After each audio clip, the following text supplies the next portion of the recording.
ढारबो रंग ढारबो ढारबो लोटा डीजे संजय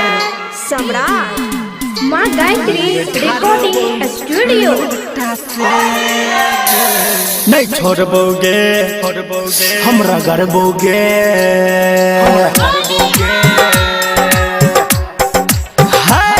नहीं छोड़बोगे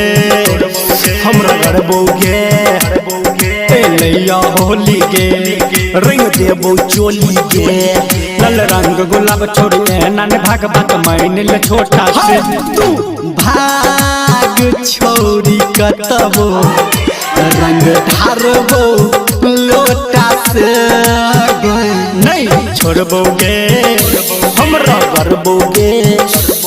लैया होली के रंग देबो चोली के लाल रंग गुलाब छोड़िए नन भागवत माइन छोटा से भाग छोरी कतबो रंग ढारबो लोटा से नहीं छोड़बोगे हमरा गरबोगे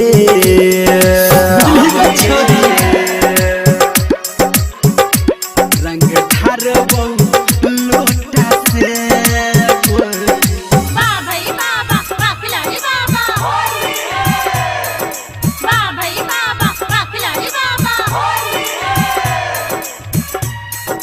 अभी आप सुन रहे हैं सावरिया म्यूजिक डीजे संजय सम्राट।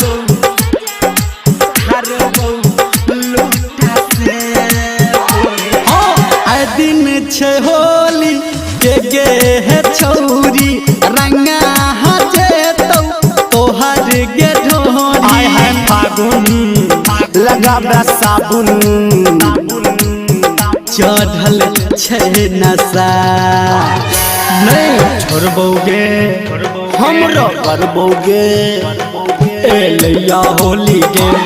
रंग देबो चोली के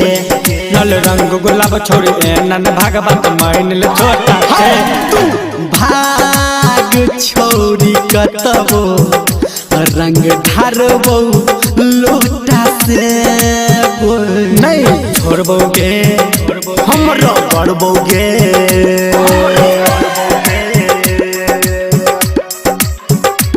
रंग ढारबो लोटा से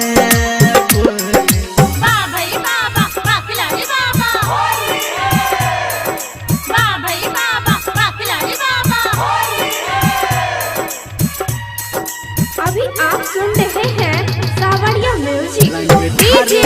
संजय सम्राट।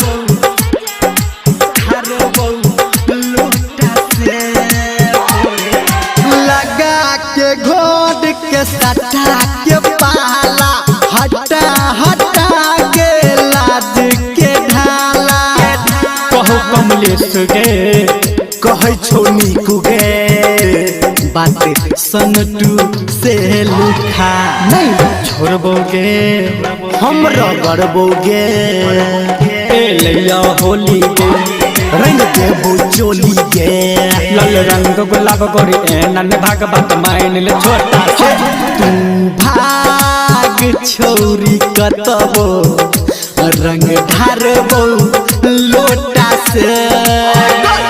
नहीं छोड़बोगे हमरा गरबोगे लैया होली के